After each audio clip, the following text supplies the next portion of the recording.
In the world of humans, of typical human relating, and it could be said, it could also be said, the world of animals, being happy doesn't get you noticed. Nobody's paying attention to you. If you're feeling good, you're just bipping along, having a grand old time, working with the universe, being the main character in your own life story, feeling the specific focus and love and attention upon you that is showered upon each and every one of us at all times, you have the full attention of the universe and not so much the attention of most other human beings, of other egos, actually. You stand out a lot more to ego in your drama, in your pain, in your trauma, in your suffering, and for it to be visible, especially, is helpful. It garners sympathy, which is attention. It creates a sense of importance in its seriousness. In our suffering, we feel important.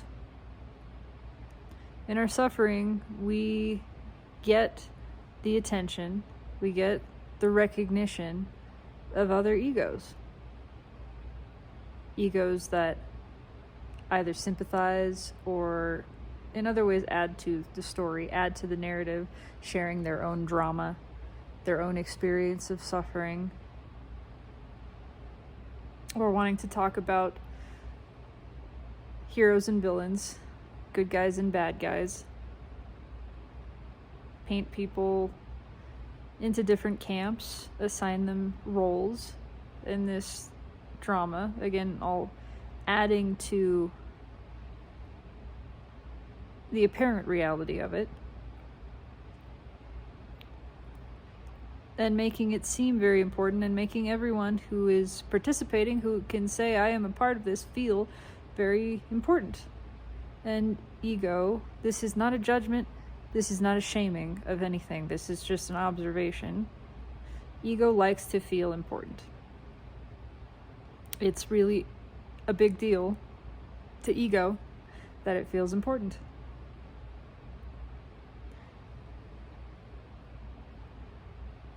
And so it has realized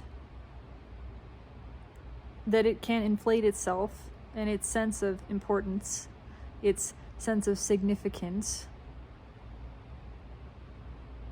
particularly by garnering the attention, the recognition that comes when one is crying out, when one is demonstrating suffering.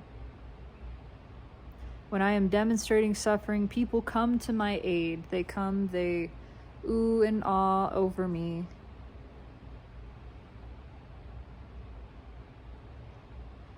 They do things to help me, to make me feel better, none of which actually changes my emotional experience. Because first and foremost, no one and nothing can make me feel, but secondly, it was manufactured to begin with. The suffering actually is an illusion. It is manufactured by ego. And when consciousness goes along with it, then we're believing that it's true. Going along with that story.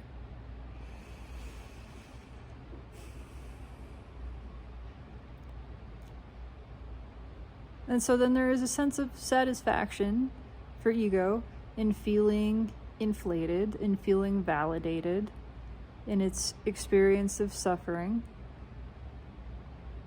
And certainly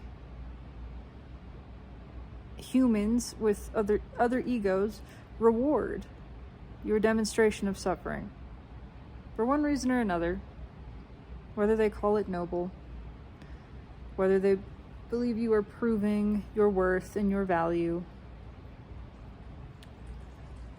Suffering earns a lot of accolades, and it earns a lot of attention.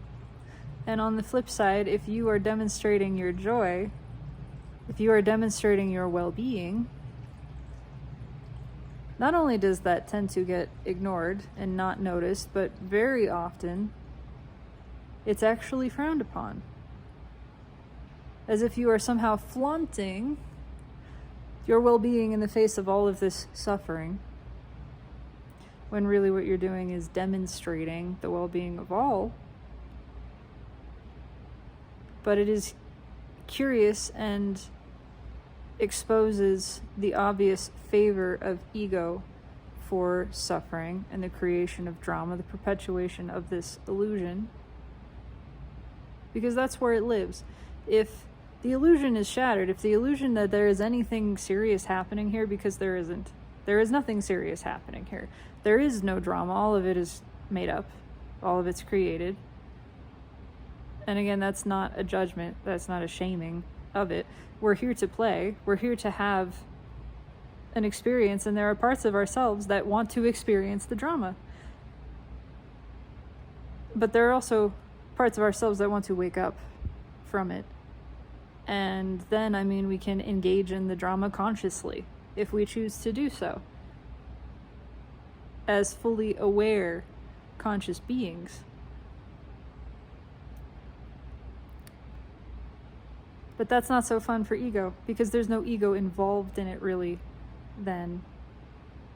If you're not buying into the illusion that ego is yourself, and you're not buying into the drama that feeds ego, then when you are choosing to consciously participate in some play, it is effectively the same as being an adult who is choosing to engage in a make-believe scenario with children.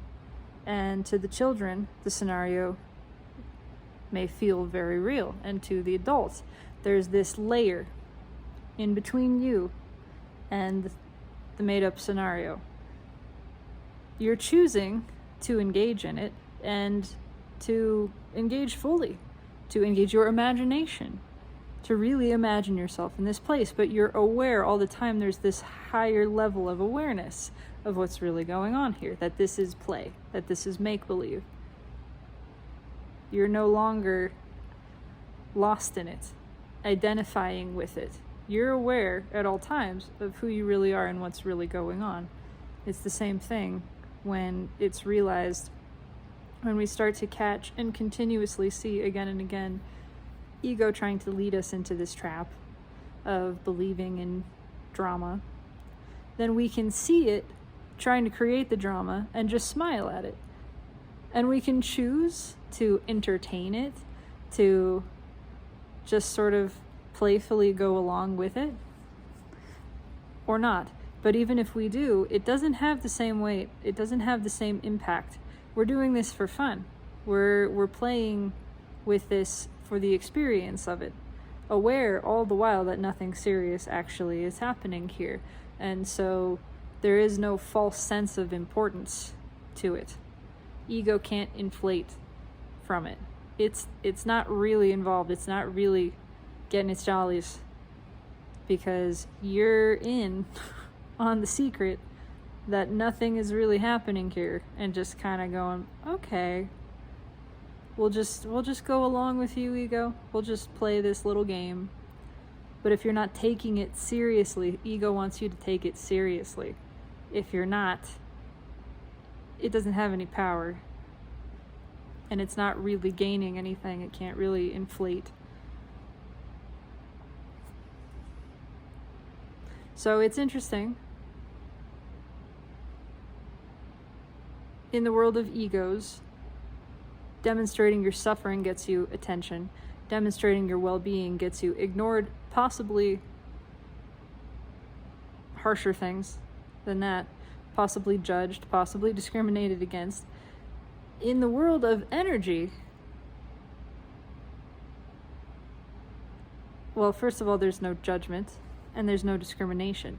But in the world of energy, you get back what you put out. The universe sees and acknowledges you're demonstrating your well-being. And it gives that back to you. Because as Abraham Hicks has stated, the universe is not your mother. In the world of egos and in the world of children learning to get attention, it may have been a very effective tactic to cry, to demonstrate your pain, to demonstrate your suffering. That got us attention as children. That's how ego learns to do that. But the universe doesn't operate that way because it operates on reality, truth, not the made-up, mind-created story of reality. And so when you are knowing your well-being, demonstrating your well-being, feeling good, knowing that all is well, that is what the universe acknowledges for you, in you, and to you. And that is what continues to be evidenced, to be fed back to you, reflected back to you in your physical experience. If you are in the state of awareness that there is no harm, that there is only benefit, that everything is only ever benefiting me and everybody, that I choose to feel good, I choose not to go along with the stories, the distractions of ego, to fall into that illusion. I choose to just feel good and know with steadiness my security, my abundance, my well-being. The universe acknowledges that. The universe sees that, takes note of that, and gives that back to you. More things, more situations. You're always going to experience contrast because we have a desire for that. But more and more and more, you will receive the reinforcement of your knowing your well-being. More things that generate stronger knowledge of your goodness, of your joy. More things that bring joy, that inspire joy. When you are looking around and seeing everything inspiring your joy, more things show up that do that for you. And the same is true conversely, because again, there's no discrimination in the universe. It gives you what you put out. If you are looking around and seeing only things that inspire hatred and fear, then that's what you're going to see more of, because that's what you're expecting to see. The universe will always confirm your expectations. Confirmation bias, whatever you want to call it, it's the way that it works. So it's the opposite of the way that we've learned to relate as egos, where if I demonstrate suffering, I get positive attention. If you demonstrate suffering to the universe, you get suffering back. And it's not a punishment. It's, this is what you are expecting. This is what you are asking for. You ask by your perception of what is in the moment, by your choosing your internal state. If you are choosing an internal state of suffering, you are effectively asking for more suffering. If you are choosing an internal state of joy, you are asking for more joy. But more than that, you're allowing it. You're allowing it into your experience. If your focus is on suffering, then that's what you're calling in. And you're surrounded by joy anyway, continuously. You're just not allowing it to be seen. It's only ever obscured from your view. It's not gone. And the way that you get back to it, because joy is your natural state, peace is your natural state, is you just stop telling that story that ego's been telling, because it is a story. It is made up. It's a fabrication. And so you don't have to find good feeling. You don't have to create good feeling. You don't even really have to look for things that make you feel good, that inspire joy. You just stop looking for the shit that you've been using to focus on that feels bad. you stop following those thoughts, you stop telling that story, you start realizing it's only ever a trap. It's a trap. It is manufactured by ego to keep you roiled in the illusion so that it can keep feeding its sense of self-importance, inflating itself, and carry on. That's it. And when you start to see that, the illusion begins to fall apart at the seams. And the natural joy, which is your continuous state actually underneath all of the chatter, it's always there, begins to arise more and more powerfully. And the more you notice this happening, the more powerful that presence of joy, of feeling good, becomes. And then you start to realize things, truly realize things like, if I ever have a feeling that I am superior or inferior, this is Eckhart Tolle. If I ever feel superior or inferior, that's ego. I just heard something. If I ever feel a negative judgment,